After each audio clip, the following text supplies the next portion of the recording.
السلام علیکم ورحمۃ اللہ وبرکاتہ. الحمد للہ رب العالمین والصلاة والسلام علی سید الانبیاء والمرسلین اما بعد. اعوذ باللہ من الشیطان الرجیم. بسم اللہ الرحمن الرحیم. وَإِذْ قَالَ رَبُّكَ لِلْمَلَائِكَةِ إِنِّي خَالِقٌ بَشَرًا مِّن طِينٍ فَإِذَا سَوَّيْتُهُ وَنَفَخْتُ فِيهِ مِن رُّوحِي فَقَعُوا لَهُ سَاجِدِينَ. عزت مآب اس کانفرنس کے قائد اعظم امیر جمعیت اہل حدیث فضیلت الشیخ اصغر علی امام مہدی السلفی حفظہ اللہ تعالی،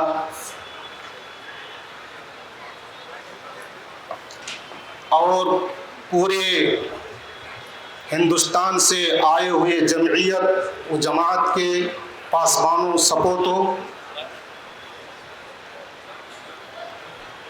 اللہ کے فضل و کرم سے یہ کانفرنس، عظیم کانفرنس جس کا انعقاد دہلی رام لیلا میدان میں انعقاد کیا گیا، بہت شکر کے مستحق ہیں. اور یہ زمانے کا بہت بڑا مطلوب ہے جس کا بیڑا ہمارے امیر جمعیت نے اٹھایا. اللہ سے دعا ہے کہ اللہ تعالیٰ شیخ کو صحت و عافیت سے رکھے اور اس طرح کے اور عظیم کام کرنے کی توفیق عطا فرمائے. بزرگ اور دوستو، آج کا میرا عنوان ہے اسلام میں انسانی کرامت کے مظاہر. بہت مختصر وقت میں، کیونکہ بہت علماء کرام موجود ہیں، نقطے پر بات کروں گا کہ انسانی کرامت کے مظاہر کیا ہیں اسلام میں. سب سے بڑی چیز ہے جو سمجھنے کی ہے کہ دنیا کے لوگ اگر انسان کو سمجھ لیں کہ انسان ہے کیا چیز، اور پھر انسانیت کو سمجھ لیں گے.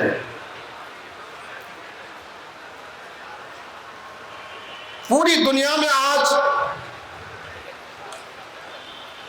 جو پڑھائی جاتی ہے، چاہے کالجوں میں ہو، یونیورسٹیوں میں ہو، انسان کے وجود کے سلسلے میں کہ انسان کا وجود بندر سے ہے، یہ جو نظریہ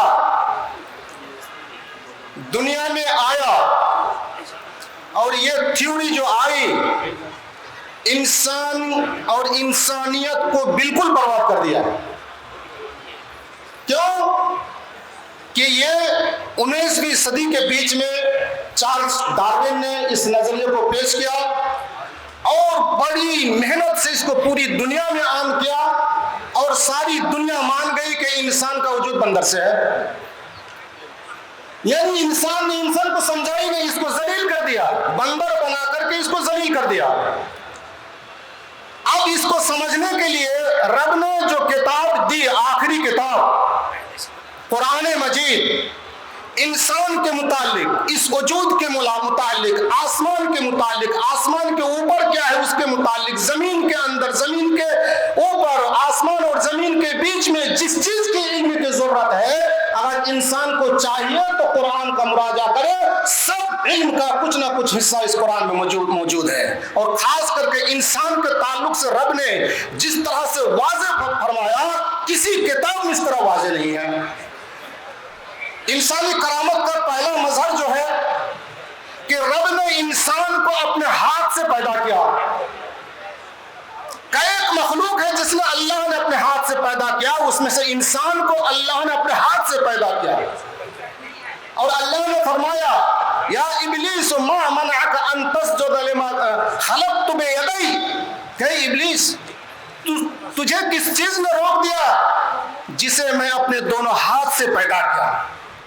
قرآن میں موجود ہے کہ اپنے دونوں ہاتھ سے رب نے انسان کو پیدا کیا. سب سے مظاہر میں سے ایک مظاہر ہے کہ رب نے اس کو اپنے ہاتھ سے پیدا کیا. پھر فرشتوں کے ذریعے سے سجدہ کرایا، تعظیمی سجدہ. پھر جو اللہ نے اس کو زمین کا خلیفہ بنایا. وَإِذْ قَالَ رَبُّكَ لِلْمَلَائِكَةِ إِنِّي جَاعِلٌ فِي الْأَرْضِ خَلِيفَةً.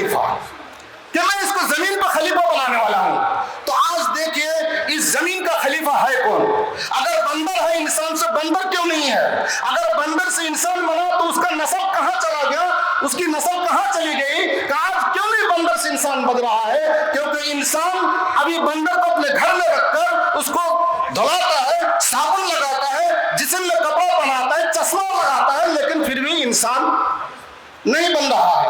تو مطلب رب نے انسان کو بنایا اور اس کی عزت دی.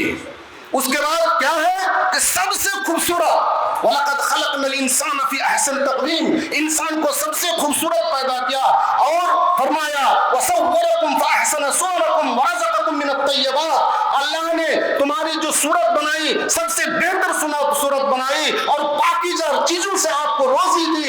یہ کسی چیز کو نہیں دیا اللہ تعالیٰ نے. اس کے بعد پھر اللہ نے جو سب سے بڑا انسان کو جو جس چیز کی تکریم دو ہے علم کی تکریم, علم سکھایا. وَعَلَّمَ آدَمَ الْأَسْمَاءَ كُلَّهَا, آدم کو ساری چیزوں کا نام کو سکھا دیا, کسی مخلوق کا نہیں سکھایا اللہ تعالیٰ نے. اس سے بڑی چیز کوئی نہیں انسان کے لیے. اور فرمایا خلق الانسان علمہ البیان, اللہ نے انسان کو پیدا کیا, اس کو نطق گویا عطا فرمائی. اور فرمایا علم الانسان ما لم يعلم, اللہ نے انسان کو وہ ساری تعلیم دی جو ہم جانتے نہیں تھے. تو ساری چیز تو اللہ تعالیٰ نے کیا ہے. اس کے بعد ایسے بھی نہیں چھوڑا, اللہ تعالیٰ نے اس دنیا میں ان کو تکریم دی. وَلَقَدْ كَرَّمْنَا بَنِي آدَمَ وَحَمَلْنَاهُمْ فِي الْبَرِّ وَالْبَحْرِ وَرَزَقْنَاهُم مِّنَ الطَّيِّبَاتِ وَفَضَّلْنَاهُمْ عَلَى كَثِيرٍ مِّمَّنْ خَلَقْنَا تَفْضِيلًا. بزرگوں اور دوستو, اللہ نے انسان کو تکریم دی, عزت دی, بحر اور بر میں سفر کے لیے اس کے سواری دی, اور پاکیزہ روزی اللہ تعالیٰ نے اس کو دی, اور بہت ساری مخلوقات پر اس کو فضیلت دی. اس کے ساتھ اور اللہ تعالیٰ نے اس آسمان اور زمین کو انسان کے لیے مسخر کر دیا. یہ ہے مظاہر. أَلَمْ تَرَوْا أَنَّ اللَّهَ سَخَّرَ السَّمَاوَاتِ وَالْأَرْضَ, تم دیکھتے نہیں کہ اللہ نے آسمان اور زمین میں جو کچھ ہے تمہارے لیے مسخر کر دیا. وَرَزَقَكُم مِّنَ الطَّيِّبَاتِ, وَرَزَقَكُم مِّنَ الطَّيِّبَاتِ, اور پاکیزہ روزی دی. اور فرمایا وَآتَاكُم مِّن كُلِّ مَا سَأَلْتُمُوهُ, اور ہر وہ چیز اللہ نے دی جو چیز اللہ سے مانگ رہے آپ نے. بھائیو, اللہ تعالیٰ کی نعمت وَإِن تَعُدُّ نِعْمَتَ اللَّهِ لَا تُحْصُوهَا, یہ سارے کے سارے مظاہر ہیں. بھائیو, وقت نہیں ہے کہ اس چیز کو صحیح طریقے سے, یہ جانوروں کو آپ کے تابع کیا, پوری کائنات کے بحر اور بر کو تابع کیا, سارا کچھ آپ کو اللہ تعالیٰ نے انسان کو صرف برتری دی. اتنے بڑے بڑے جانور جس کے اوپر آپ سوار ہو کے چل رہے ہیں, اللہ نے اس کو تابع کیا, ہمارے لیے اس کو فرما بردار بنا دیا. تو بزرگ اور دوستو, یہ ہے انسانی مظاہر, انسانی کرامت کے مظاہر جو اسلام نے دیا. کسی مذہب میں یہ نہیں ہے. ہر چیز جو انسان کے متعلق تلاش کرنا ہے تو آپ قرآن پڑھو گے, سب کچھ انسان کو انشاءاللہ جواب مل جائے گا.